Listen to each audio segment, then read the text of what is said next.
আজকে আমরা শিখব নন এগ্রিকালচারাল টেনেন্সি অ্যাক্ট 1949। এই অ্যাক্টটি 1949 সালে কার্যকর করা হয়, যার বাংলা নাম অকৃষি প্রজাস্বত্ব আইন 1949। আমরা নাম দেখেই বুঝি অকৃষি বোঝাচ্ছে যে ভূমিগুলো কৃষিকাজে ব্যবহৃত হয় না। অকৃষি ভূমির সংজ্ঞা দেওয়া আছে সেকশন 2 সাবসেকশন 4-এ, যেখানে বলা আছে অকৃষি ভূমি হচ্ছে কৃষিকাজের সাথে সংশ্লিষ্ট নয় এমন ভূমিগুলো, এবং যেগুলো হর্টিকালচারের সাথে সংশ্লিষ্ট নয় এমন ভূমি। হর্টিকালচার বলতে আমরা বুঝি বিভিন্ন বাগান, উদ্যান ইত্যাদি। এছাড়াও কৃষি বা উদ্যান কাজের জন্য ইজারা নিয়েছে কেউ, কিন্তু 12 বছরের কম সময়ের জন্য তারা সেটা কৃষি বা উদ্যান কাজের জন্য ব্যবহার না করে অন্য যে কোনো উদ্দেশ্যে ব্যবহার করছে, কিন্তু অন্য যে কোনো উদ্দেশ্যে ব্যবহার করছে বলেই সেটা অকৃষি ভূমি হয়ে যাবে না, সেটা কৃষিভূমি হিসেবেই আমরা বুঝব। কিন্তু সময়টা যদি 12 বছরের বেশি হয়ে যায় সেটা হয়ে যাবে অকৃষি ভূমি।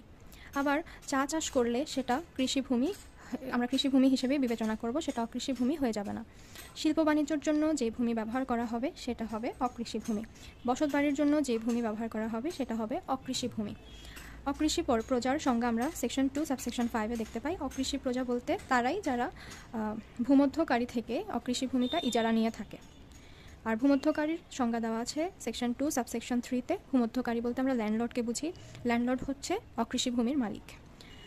এই নন এগ্রিকালচারাল টেনেন্সি অ্যাক্ট 1949-এর উদ্দেশ্যগুলো হলো অকৃষি প্রজাকে অবৈধ উচ্ছেদ হতে রক্ষা করা। কোনো অকৃষি প্রজাকে যেন কোনো অকৃষি ভূমি হতে অবৈধভাবে উচ্ছেদ না করতে পারে সেই জন্য কিছু নিয়মকানুন এই অ্যাক্টে বলা আছে।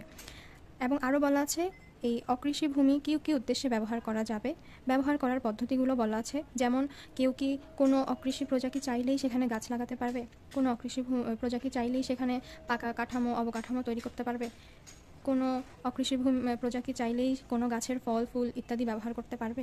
এগুলোই হলো ব্যবহার পদ্ধতি যা অকৃষি প্রজাস্বত্ব আইনে বলা আছে।